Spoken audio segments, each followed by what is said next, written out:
Hello, beautiful soul! Welcome back to my channel. This is Mei Chang Ame from Japan, Kabayan. Sagittarius, this reading is for you. This is for 100 hours, August 2024. Maraming salamat po na sa aking mga subscriber, new subscriber, cross-watcher. At sa mga bagong pasok dyan, welcome na welcome kayo sa bahay ni Ate Aimee. Opo, anak. Maraming salamat din sa nakataba ng post. Opo, yo. Mga comment na lahat sa lahat kayo is resonate. Keep comment lang mga kabayan, ang inyong energy is iwan dyan. Pati pangalan niya binabasa ko. Makakulay ano nyo, makaresonate na kayo sa ating reading. Maraming salamat din sa mga nagpa-personal reading. All the details po sa personal reading is sa baba po ng video to. Paki-add nyo po ako sa Facebook para po ma-receive ko yung message nyo, no? Kasi hanggat hindi ko po kayo friend, hindi ko po siya nare-receive, no? Tsaka pag nasa spam po siya, hindi ko po siya ina-accept. Yun po. Kaya po, paki-add na lang po ako. Then, after na lang ng session natin, tsaka nyo lalaki and friend. Okay lang po yun.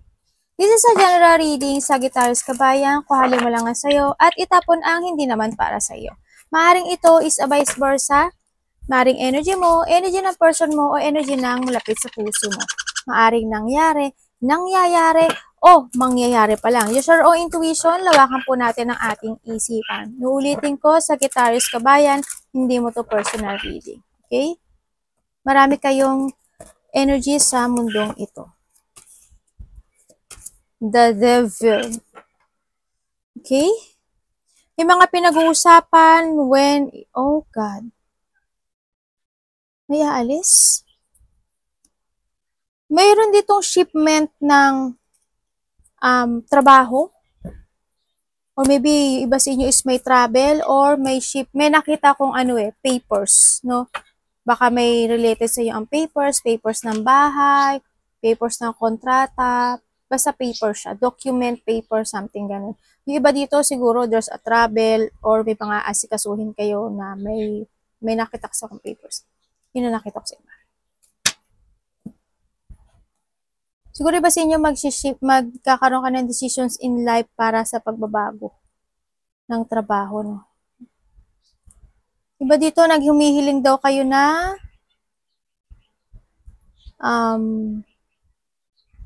sariling bahay or pagpapagawa ng bahay. Yun nakita ko.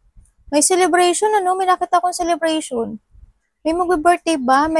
Basta may sa celebration ako nakita, may getting together, may surprise parties, events, something gano'n. Maybe may pupunta kang wedding or mayroong mangyaring enjoyment or having fun, mga ganon. May getting together, may coming home din ako na. Siguro may mga ikaw uuwi or may mga kakilala ka na pupunta sa bahay mo, ganyan, mga ganon. Ako nakita sa iyo. Tingnan natin. We have the koi. Congrats, Sagittarius, diba? Unang-una is the koi carp, diba? There's an abundance. Kumbaga, move with the flow, abundance around through you. Yan, may mga parating daw na lucky sa'yo, no? May mga parating na achievement, parating na success, happiness, gain ng wealth and abundance. Yan, mga gain ng kaperahan sa iba sa inyo, baka naghihintay kayo, no? Antelope, ang sinasabi dito, yun nga, and you need to consider whether you are happy or, kumbaga sa iba siguro sa inyo, na handito kayo sa situation na hindi kayo masaya kung nasan kayo ngayon. Lalo na with sa trabaho, baka iba sa inyo, or ano man situation, relationship, trabaho, pinagkakaabalahan niya. May mga sitwasyon ako na nakita na hindi daw kayo masaya sa iyong current path, kumbaga. Siguro, handito yung pagdating doon dito sa situation na to, siguro there's a abundance or may darating na isang malaking pagbabago sa iyo dito. Ba dito hindi kayo masaya? Tingnan natin ako na pala. So you have the wolf, the heart medicine. Let go mo daw yung mga hindi na nakakapag-serve sa iyo anymore. Yung mga situation, yung mga pag-aalala, mga doubt, mga something, yung mga self-doubt kasi isa yan sa blockage sa iyo no? Kaya ka hindi nagiging masaya. Kaya ibig sabihin, kung hindi ka nagiging masaya, hindi papasok si abundance. Diba? Kasi with it comes sa hindi ka masaya, with it comes to your current situation sa ngayon, kailangan mo ng heart medicine. Kailangan mong i-heal yung sarili mo, yung nararamdaman mo sa lungkot, No? So, i-let go mo tong mga situation na to na nagkakaroon ng negative sa'yo. No? Kasi yung ibis na parating dito si abundance or parating yung lucky in yourself, negativity ang nahahatak mo. Ha? Tandaan mo, alisin mo yun. Hindi papasok si Koi. Hindi papasok ang abundance kasi puro negative ang nasa isip mo. Okay? And we have the star. Yes, we have the star. Maybe may mga parating na situation ako na nakikita sa iyo na pagbabago. There's a hope, there's a dream ako na nakikita sa iyo. Yan, kumbaga, may mga achievement daw ako nakita. Siyempre, achievement, di ba? With the Koi and the abundance of achievement. Yan, meron. Kung ikaw is nalulungkot with your current situation right now, kailangan mong i-let go. Kailangan mo magkaroon ng healing, kumbaga medicine, heart medicine. Kumbaga, kung meron ito, hindi ito papasok yung dalawang to. Kumbaga, ang sinasabi rin din with the star, there's a progress sa lahat daw ng iyong mga goals, no? Sa nakita ko dito. I-progress mo yung sarili mo na mawala ang mga negativity para pumasok si Lucky. And also, we have the lady. Ibig sabihin, the lady, I don't know if this is you or maybe karelasyon mo is the lady or nakikita ko dito baka itong lady na to is maaring makapagpabigay sa iyo ng happiness in life, ganyan. Or may mga situation ako nakita na maaring conversation sa iba, no? Yan nakikita ko dito. And also, we have the sun. Yan. Sinasabi dito with the sun nga, there's a success and victory. Sabi ko sa iyo, kailangan mong i-let go itong dalawa na to. No? Kung ikaw ito, well, kasama ka dito. Well, kasama ka naman talaga dito, no? Kulit ni ate, no? Kasama ka talaga dito. I-let go mo itong dalawang ito. Pag-worried, lungkot, negativity, kailangan mo mag-heal. Para pumasok tong si Koi, no? And also the happiness, the victory and success. May mga happiness maybe by August or itong mga parating na to is may darating na mga kasiyahan, maybe there's a birthday, celebration, mga ganun. May mga katotohanan doon na lalabas at kumbaga there's an enlightenment. There's an enlightenment, there's an abundance. Siyempre again, the abundance and makakaramdam ka daw ng medyo pagkagaang na situation. Yan baka celebration nga, no? Something celebration sa iba. And, syempre, when it comes sa pag-increase ng money mo or pag-increase ng material mo, kailangan mo talaga ito i-let go, mag-i-increase siya. Yes, mag-i-increase po siya. Magkakaroon ng success and happiness. May mga positive outcome na magaganap sa buhay mo. Kailangan lang ito ha, ulit-ulitin ko para alam nyo, para maintindihan nyo yung yung sarili nyo. Kaya minsan mahirap, 'di ba? Ang hirap niyang maintindihan yung situation natin sa ngayon. Sa nakikita ko sa iyo dito, yes, we have the snake, Oh my God. Yung mga negativity, also, snake kasi is also you, no? Yan, the devil is also the you. You are the blockage. Ikaw yung nagbablock ng situation mo. Kasi nga, why? Kasi kailangan mo ng heart medicine. Kumbaga, yung mga negativity na mo sa sarili mo or yung mga situation na kailangan i-let go or kailangan i-heal, no? Ito yon. Ikaw to. Ikaw yung makakapagpapigil din sa sarili mo para pumasok yung abundance sa'yo. Mga pagbabago. May mga kailangan mong mag-heal sa mga hirap at sakit, negativity in life, no? So, nakita ko dito, you need daw ng self-care, no? Sa iba sa inyo, you need ng self-care and then kailangan din daw na paghandaan ang future, no? Kailangan mo daw mag-save ng monies. Monies, ang dami niyan, ate, Oo, yung iba sa inyo, siguro nga, dito kayo sa sitwasyon nyo na medyo problema. May pinagdadaan na kayong problema with comes sa money, mga pinagdadaan na kayong problema with comes sa mga kaperahan o business, trabaho, ganyan nakikita ko sa inyo. And then, hindi talaga yung manifestation when it comes to a work, money, no? Sa nakita ko dito. And then, yun nga, because of this manifestation, there's a negativity nga ako nakikita sa'yo. Kumbaga, siya. You need to let go. Ang nakikita ko dito, yung mga negativity and start a new beginning. Kumbaga, there's a full kasi, ibig sabihin, you need to start from the basic. Diba? Ang sinasabi dito. Kailangan mo mag-umpisang muli. Kapag nakapag-heal ka na at na-let go mo na yung mga situation na hindi naman na magiging okay para sa'yo, yung mga lalo yung mga negative thought mo, negativity mo in life, yan, magkakaroon daw ng movement at magkakaroon ng full. Kailangan mo mag-start uli sa bago, sa panibagong buhay. The full is a zero. Ibig sabihin, zero is a new life, new beginning, parang new lahat, ganyan. Pagiging new lahat, kumbaga, back ka, magback ka sa basic mo. Diba? Ano buya? Ano buya, anak? Ang kulit eh. Tingnan natin. Opo yung. Onesang. Mga anak ko. Ito pa yung anak ko. Ayan. Ayan sila. Mga artista na mga anak ko Mga artista na yan. Dito ka sa kabila. Anak, dito ka. Paano ba yun? 4 of coins. Para kay Sagittarius. Masyadong censored yung ano natin. Masyadong censored. Alam mo na, dito ka sa situation mo na you need to heal. No? You need to heal talaga sa mga sitwasyon na related ang money. Sa nakita ko sa'yo dito. Kasi nandito yung wish mo eh. Nandito yung wish mo when it comes sa body. Ang nakikita ko rin dito na kapag siguro may mga pinagdadaanan kang situations in life, sa nakatulad na when it comes sa problema, when it comes sa money, trabaho, business, or work man yan, hindi mo siya sinasabi. Parang you keep your feelings lang dito sa situation na to.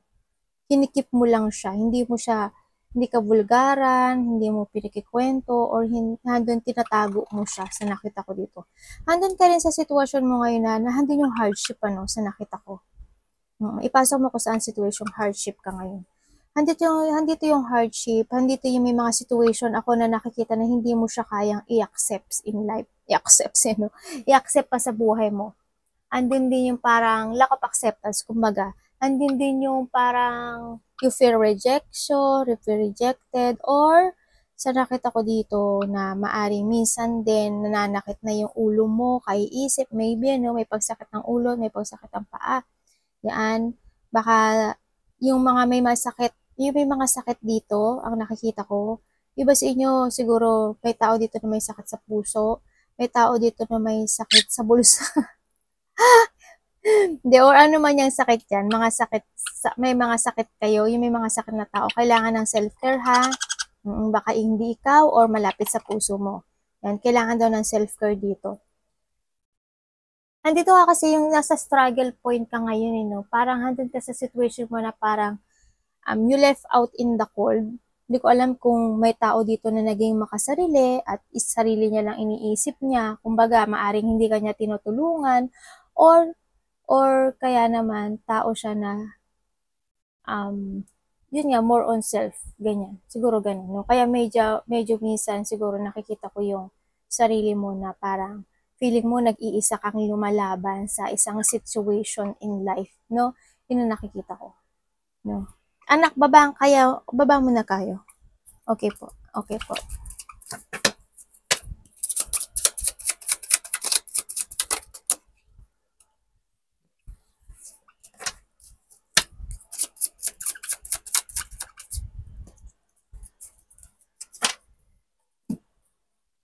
Andito ka, siguro iba sa inyo, ano kayo, either pangalawa kayo sa unahan or pangalawa kayo sa huli. Yun ang nakita ko. Iba sa inyo, handid ka talaga kayo, handin yung emotions, handin yung lungkot, handin yung pag-iisip, handin yung illusioning something when it comes sa kaperahan. Kaperahan, work, ganyan, business, something ganun. Related ang money, no? Andito rin yung part na pinoproblema mo yun, na you want to move on eh. Binibigay mo naman yung hard work mo dito sa situation. Ito, nakita ko yung hard working mo. Andito naman yung determination mo with it comes sa mga bagay-bagay na meron ka ngayon. Lalo na kasi ikaw is a breadwinner, ang nakikita ko sa'yo, no? Andun you want to secure yung life ng mga mahal mo sa buhay hanggang sa future, no? Andun din yung you are very protective sa kanila. Kaya minsan, ikaw na lang ang namumroblema dito sa mga situation mo. Ikaw na lang yung maharap sa mga sitwasyon mo. Kaya minsan, hindi mo na lang pinakikita sa kanila na nahihirapan ka. Pero deep inside, nahihirapan ka at gusto mo na malakwasan itong situation na to. And then nga, give your determination and Tingnan nga natin ano mangyayari. Ano kung pwede ko malaman kay Jesus?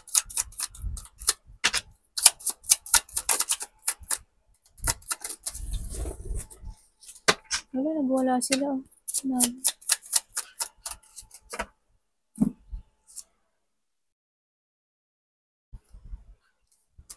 Ang sinasabi dito, keep moving lang daw, no? Keep moving lang daw sa mga goals mo sa buhay, no? Kumbaga, continue to direct na hanapin yung mga gusto mong gawin sa buhay, yung direction mo, ganyan. Keep moving lang daw, ang nakita ko dito. Oo, sa ngayon siguro medyo may problema, mga ini-illusion mo, ganyan. Pero wag ka daw susuko, no? Kumbaga, there's a movement naman ako nakikita dito at may pagtatapos ako nakikita dito, no? Yes, magtatapos siya. And with the wheel of fortune, tika mo. Yes, kung ano man itong situation mo na pinagdadaanan, yan. We have the death, the wheel of fortune, and the 10 of cups. 10 of cups, kung titingnan mo yan, this is also a complete. We have the 10-10, di ba? Kung ano yung mga struggle in life mo, mga pinagdadaanan mo, kung ano man yan. No, sa nakita ko to, there's a positive na mangyayari sa'yo. There's a movement ako nakikita sa'yo dito. Kumbaga, there's a shipment. May mga instant opportunity ako nakikita na darating sa buhay mo, on track sa iba. And makakaramdam ka raw ng freedom. Siguro also, this is for by October, no, sa iba. By October, maybe 10 days, 10 weeks, or October, or 10 months sa iba. Ganun nakikita ko. Yes, may mga celebration ako nakikita dito, no. Yes, there's a celebration, may magtatapos at may magbubukas na bagong opportunity sa'yo. Congrats kung ano man ito, no. Yes, may magbubukas po. Meron pong new, good luck and good fortune dito sa'yo. Gumugulong yung situation mo, no? Gumugulong yung wheel of fortune mo. Kaya, kung ano man yung pinagdadaanan mo ngayon, sa ngayon, kasi sabi ko sa'yo, we have the sun and the star. And, syempre, meron tayong koi, the abundance, diba? Kung ano yung sitwasyon na pinagdadaanan mo dito, huwag kang mag-worried. Tuloy-tuloy ka lang, no? Dito sa sitwasyon mo. Pagpatuloy mo lang kasi darating siya. Pero tatanda mo, syempre, papaalala ko pa rin sa'yo, kailangan tong si wolf tsaka si antelope, ha? Kasi there's a new pathway na parating sa buhay mo. Okay? Paalala lang ni ate, baka makalimutan nyo. Nasabi mo, ate, ano sasabi mo? Wala naman dumarating. Kailangan nyo may i-release, diba? Tingnan natin. Kumbaga, huwag kang susuko. Kasi sarili mo ang nakakapagpahatak sa'yo, pababa. Kumbaga yung negativity mo, no? Sa nakita ko dito.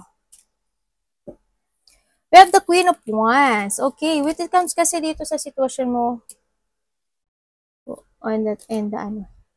may mga naaalala kang sitwasyon na napanghinaan ka ng loob, lalo na related ng money and work ako nakikita dito. Kasi, andun yung part na siguro in the past, may mga sitwasyon ka na binitiwan. May mga sitwasyon ka na napanghinaan kang niloob at parang hindi mo nakayanan. Medyo censored. Siguro may mga naaalala ka na situation na related ang money from the past, no? Sa nakita ko to. Kasi nandito yung part na nakita ko na parang nawalan ka ng confident at nagkakaroon ka ng moody na related ang money, no? Yun, kumbaga, maaring nagkaroon ka na insecurity when it comes to yourself, na low of confidence ka in the past, mga ganon, nakita ko dito. No? And then, kumbaga nga, yun, siguro may naaalala ka mga situation. Tingnan ko nga, tingnan ko pa kung ano to.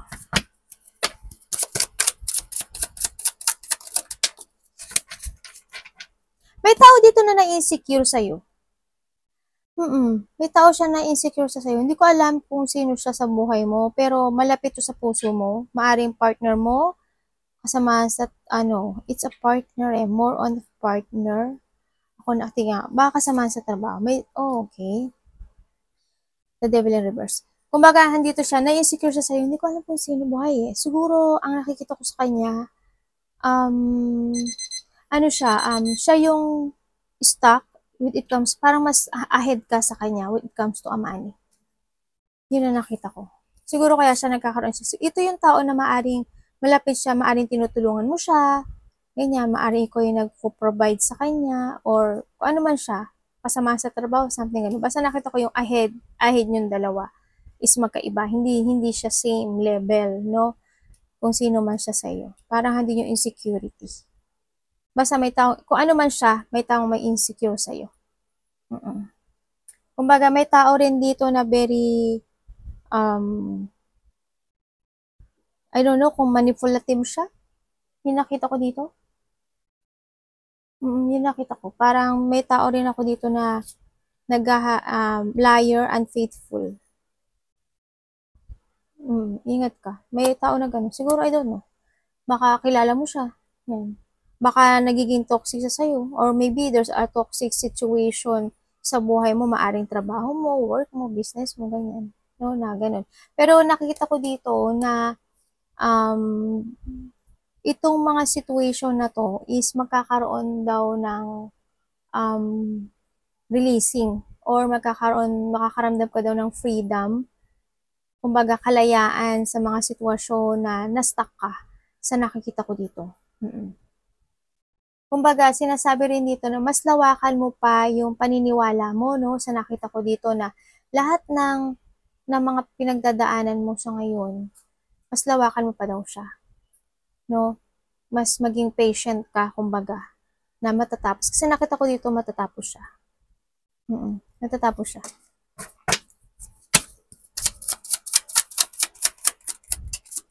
Matatapos lang yan. Tandaan nyo. Sasabihin ko na naman. Kailangan nyo i-release yung mga dapat i-release, ha?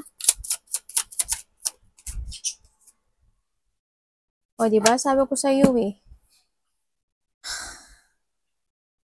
Sa ngayon, sa nakikita ko sa iyo dito, yes, may mga, meron dito mga celebration ako nakikita sa iyo. Siguro may makikita-kita may makikita-kita na, isang close relationship, kapamilya, or ano man to. Siguro may party, no? Yan, may collaboration, may joy ako nakikita, may creativity or cooperation. Or maybe nga may pupunta kang gathering, may party na magaganap, ganyan, or pregnant person, or married, ganyan nakikita ko dito. When it comes naman sa iba, sa nakita ko dito, siguro magkakaroon kayo ng mga inuman, kainan. Tingnan natin. Ano bang pwede ko malaman kay ano?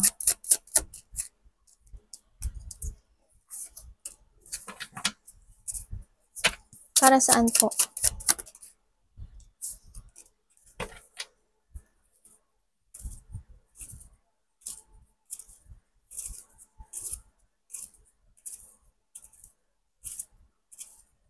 Okay. Ibig sabihin, sa nakikita ko dito, kung ano yung mga, halimbawa magkakaroon siya ng celebration, no? O may mga pagkakagastusan ka in life. Nakikita ko siya dito, parang mas magiging practical ka. Parang handun yung part na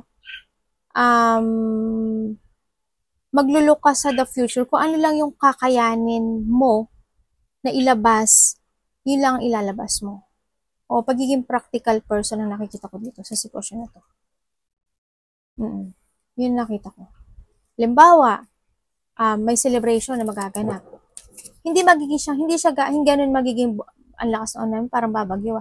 Hindi siya magiging bongganious, kumbaga. Kumbaga, pagiging practical, kumbaga, kung ano lang yung kayang ilabas at kasya ng bulsa, dun lang ang nakikita ko. Kung ano man yan, celebration, pagkakagasusan, bibilin, or maaaring magtitipid ka in life, mga ganun. Magiging practical ka daw dito. Kumbaga, may mga pag-i-evaluate ako nakikita. Yan. Kumbaga, iko-controlin mo yung mga situation na related ang money. Ganun nakikita ko. Very good naman. Kailangan mo daw mag-save ng money eh. No?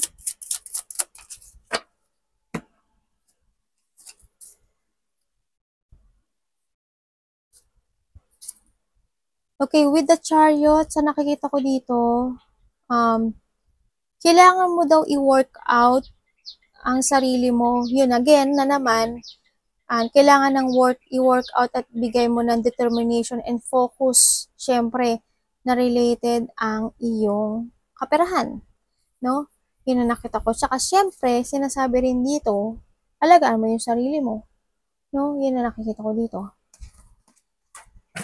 May mga dapat ka daw i-develop, no? Siguro, yun, more on money is developing kasi nakita ko dito medyo may mga pinagdadaanan kayo sa money.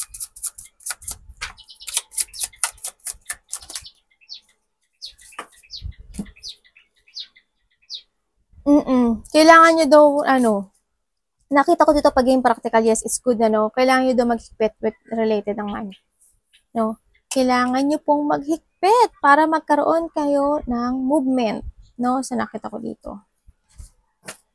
I-work hard nyo yun kasi mag-save daw kayo ng money for the future sa nakita ko dito. Kumbaga, maghigpit kayo, wag kayong labas ng labas or tulong ng tulong or gastos dito, gastos doon, tulong dito, tulong doon. Isipin nyo rin daw yung sarili nyo, ha? Kumbaga, start a new beginning with the full. Ibig sabihin, start from the zero, ha? Kung kailangan mo ng new friend, new, lahat new. Yun, ganun. You need to back from the basic. The full. Anong pwede ko malaman kay the full? Nakita ko yung pagiging hardworking mo, kaya kailangan, alam ko na kaya mong gawin ito, no? 10 of Cups. 10-10, no? Lumabas na naman si 10-10. Ibig sabihin, there's a new beginning. A beginning and the beginning, di ba? This is a zero. This is a beginning and also the beginning and the beginning. Yes, may mga celebration, may pagkikita ng mga mahal sa buhay or mahal sa buhay. Ako nakita dito, magtatapos na ang mga paghihirap mo sa buhay. Yung mga deep wounded mo, yung mga burden mo, magkakaroon na siya ng, also we have the magician, no? Yes, magkakaroon siya ng bagong simula ng sigla. Yan, makakaramdam ka daw by August ng sigla. Makakaramdam ka ng happiness. May mga wishes akong nakikita sa'yo. Hindi man siya lahat, pero may wish come true ako nakikita sa'yo. Magkakaroon daw ng satisfaction, happiness,